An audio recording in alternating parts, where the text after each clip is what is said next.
Today I'm going to show you how to do a watercolor painting in a monochromatic color scheme, which basically means one color. This is going to be a faded scene of trees, evergreen trees, from the front to the back. They get more faded as they go back.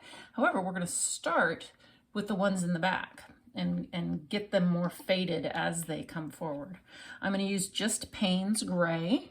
I'm going to test my way up here on the corner to see if I have it as light as I want. You know, that's a little more. Now I'm going to stick with that color. It's what I said I was going to use. That's what I'm going to use. I'm going to add a little more water. Try another spot. Yeah, that's pretty light. So I'm going to start with that. So I've got a puddle over here of that color. And I'm just going to start by kind of imagining where these trees, we're just talking like fir trees. So just be loose and start wiggling them on down. You could put a line down if that helps you to kind of keep it straight on their way down. See how now we're working wet on dry, because then the paint will pretty much stay where you put it as you go. Put another one down in here. And they are going to start blending together as they go. So that's what you want. You don't want these to all be separate. You want them to kind of blend in together. Now this is, Payne's Gray I've used before has been a little more on the blue side than this is. And I'm kind of wishing it was a little more blue.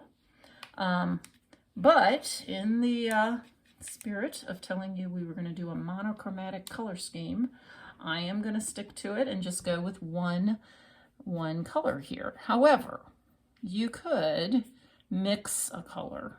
And I could tell when I was doing it over there that it was not quite as blue as I was hoping. Normally Payne's Gray is this lovely bluish green. It's one of my favorite colors to use. But this is a lot more gray than I remember. Didn't have that quite as watery as I wanted, so I just added more. So I'm just going to kind of keep pulling these down. Add some more water. Let's see, I'm going to put a little one back in here. See, he's back behind. And I'm going to put this one.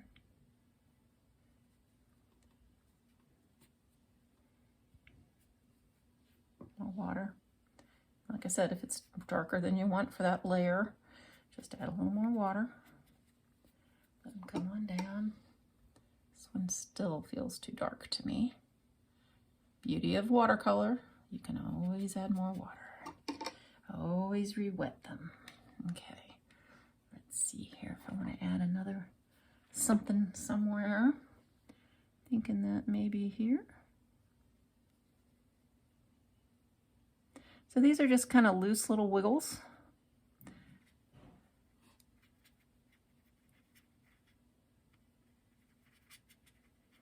And let that one be a little darker here. So now what's going to happen as I work my way down, I'm going to start adding a few more in. Now I'm getting into wet on wet. So I'm going to need to let things dry a bit as I work my way down. You can't see me, but I'm over here fanning this.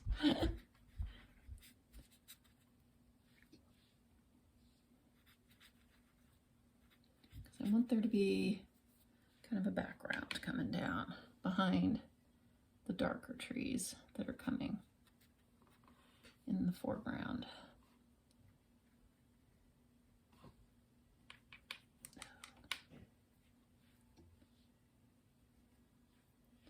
Adding more water over here. This needs to be a little taller. We're going to make this guy taller.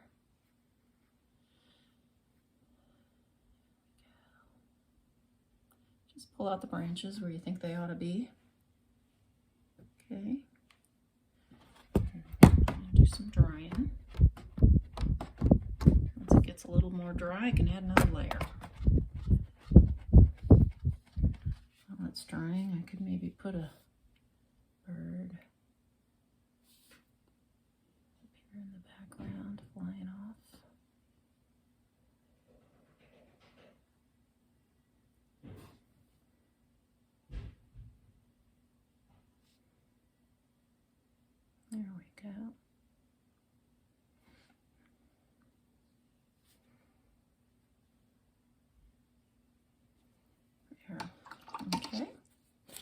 okay that the top part there is still a little damp. I think I am pretty close. You don't want a fingerprint, do you? Alrighty, I think we're pretty close here. And I've got some paint that's a little darker. Yeah, I want it a little darker anyway. Test it out. I test it out up here because those bits aren't going to end up on the finished piece. If it ends up framed, those bits are going to get cut off. So those are safe places to test your color, or you can have a spare piece of colored paper, watercolor paper, off to the side that allows you to test on. I normally have a test sheet, usually a piece that I didn't like how it turned out, and I flip it over and that becomes a test sheet on the back. So, alrighty, I think we're ready for my next layer. So these are going to overlap what's already there, and it's a darker color. Again, as I go down, I'm just kind of wiggling in where I think these branches are going to be, and then letting them come out further and further. Maybe this one will be a little taller. Sometimes I get the edge in and then I fill in what's in between. Now that I've got a bit of a background, I've got something to work with. I don't want it to be white back behind there. I want it to all be full of color. But this just is a good example of how color changes. And the way to get it lighter with watercolor is to add more water. That's the basic premise of watercolor. It's pretty simple if you think about it. It's just add a little more water and a little more water, and or a little less water, and you get darker or lighter color. And if you want lighter or darker areas, then you introduce a little into different areas. So I'm going to let this kind of pull out, be lighter. And I'm going to do the same thing down in through here. Let these guys kind of meld. I'm trying to show a depth of trees. So the darker they get, you can even tip it. And get one over here and then play with that tipping motion. So yeah, here we go. I think he needs a little more dark if he's going to fit in with the depth of where those other ones are, but maybe he's just a little further back, you know? So here we go. That blends in. The little guy here. Maybe he's a big guy. He's just the tip.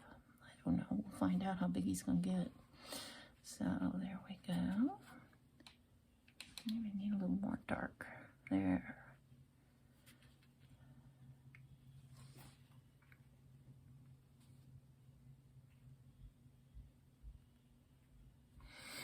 Okay, so one thing we can do is add water and let it run.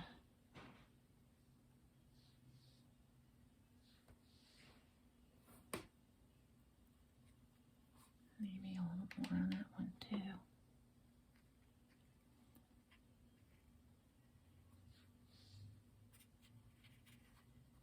Okay. Gives it a cool look, doesn't it, when you do that? Now we're going to put a little down the middle of him. Maybe it'll give us a bit of a trunk. Oh yeah, that's looking neat, huh? So here's another layer.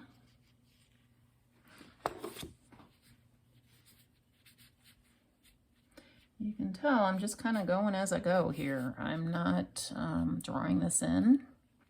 It might feel risky being, if you're just starting out with this medium, to just kind of go with it like this. But sometimes you just gotta play with it, see what this medium will do. Add some bits of darker. up in here, a little more detail. There we go. Now see, this is putting wet paint on wet. So that gives it a different movement. That water starts bleeding in and that color starts adding to what's already there and giving it some dimension. Where before we were trying to control those edges, so we did wet on dry.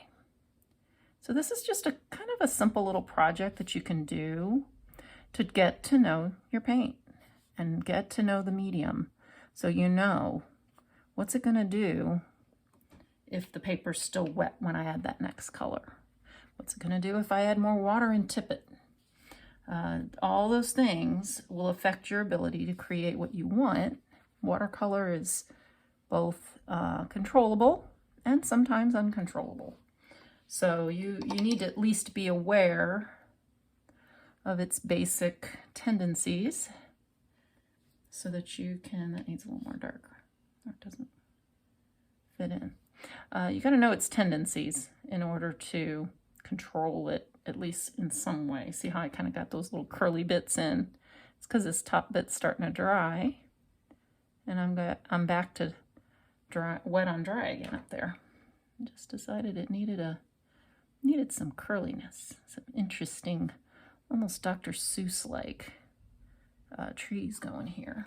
I really like the running, even though this is much more gray than I wanted. I wanted it to be more bluish gray. I could have mixed some blue into this, but, and that's fine. It's still a monochromatic color scheme if you mix your color. The only thing is you've got to mix enough for the entire piece, or you're going to have a problem in matching it if you truly want it to be monochromatic. Obviously, it's your picture, so you can do whatever you want with it. You don't have to have it completely monochromatic, but sometimes there's a peacefulness to just something being one color and slowly going from the darkest to the lightest.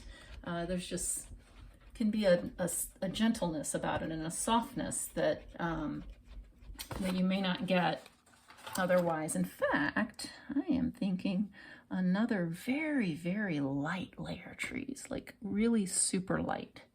So I am adding a lot of water to this little puddle on my palette, and I am again testing it up here to see if it's lighter even than what I already have going. I could probably almost just use my dirty water with that and see if it's light enough for me. So I'm gonna try that. Oh yeah, look how light that is. That's really nice and light. So now that I can bring it down, because it's so faded, it's really not gonna change much of what's behind it. It would have been good if I had done this first. See how now I've got a whole nother level of trees way back in the background. When those dry, they're going to be even lighter. And again, like I said, I got to get them to go all the way behind these other guys because they're behind them. So they got to be behind them. Here we go. Maybe another branch or two sticking out up in here. Nice. There we go. Maybe one more kind of over here.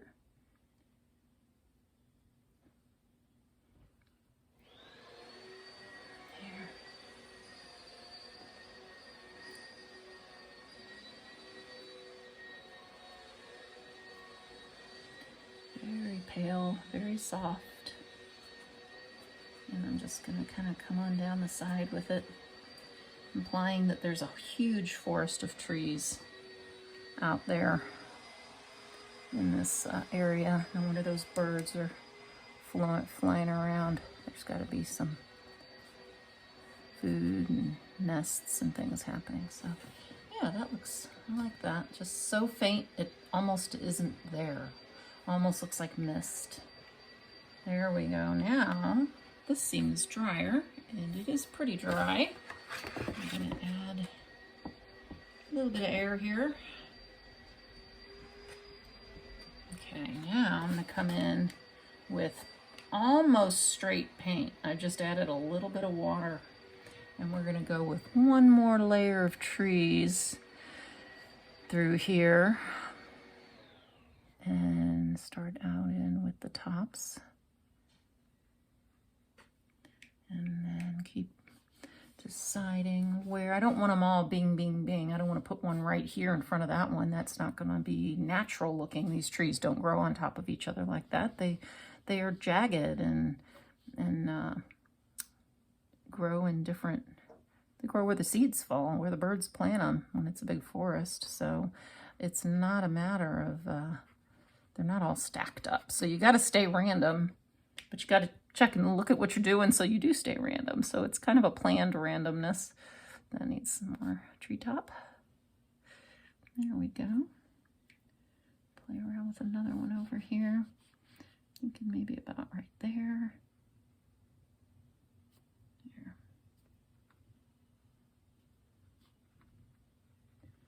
There we go.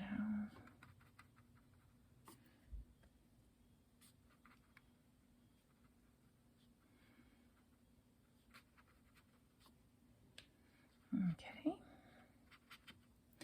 Notice this is not going as far because I'm using my paint much thicker.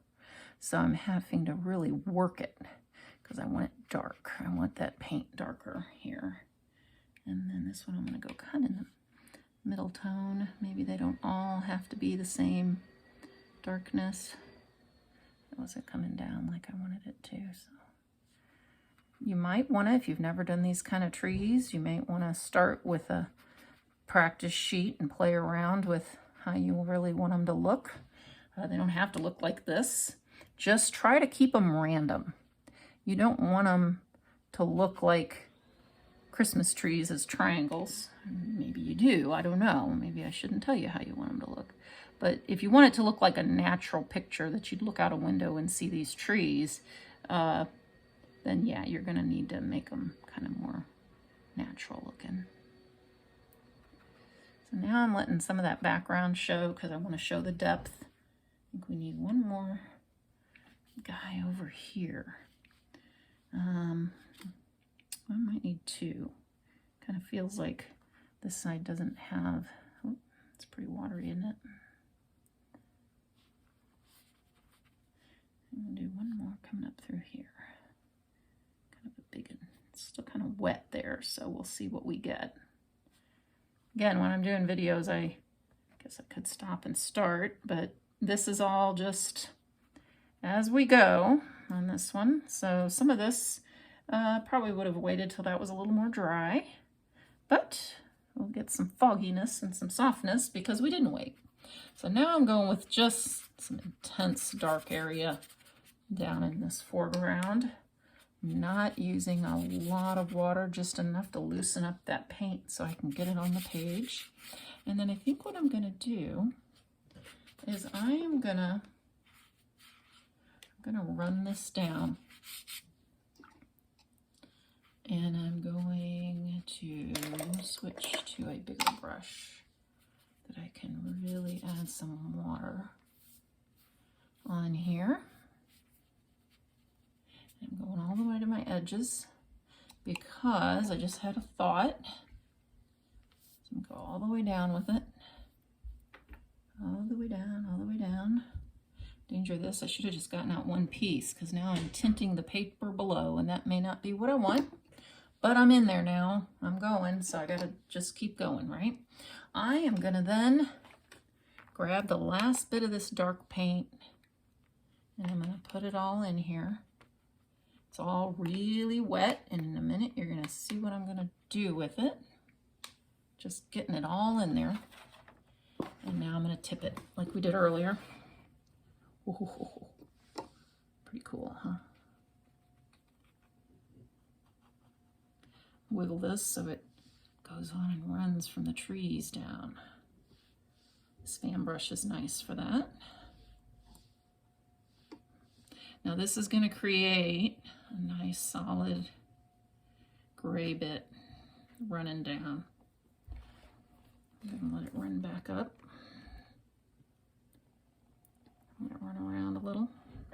I want the difference of color is what I'm looking for. How this will just, I need it a little wet through there.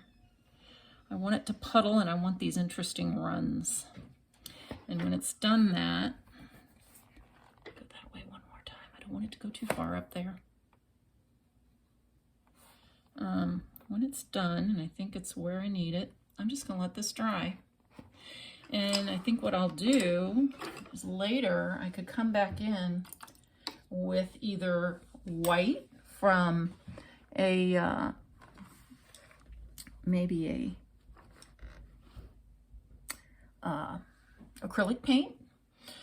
I could maybe come in with a vibrant color once it's dry and maybe paint a word on there. I could paint a verse, paint something else on there to make it inspirational. I just noticed I had a wet drip there. So yeah, so that's kind of it. It's just a little monochromatic.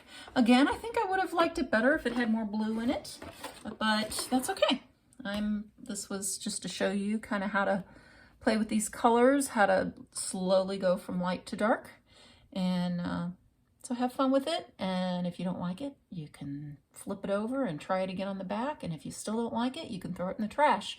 It still wasn't time wasted because you learned and you practiced. And that's what any medium requires, is just a lot of time practicing and being willing to make mistakes, just like in anything. Thanks for watching.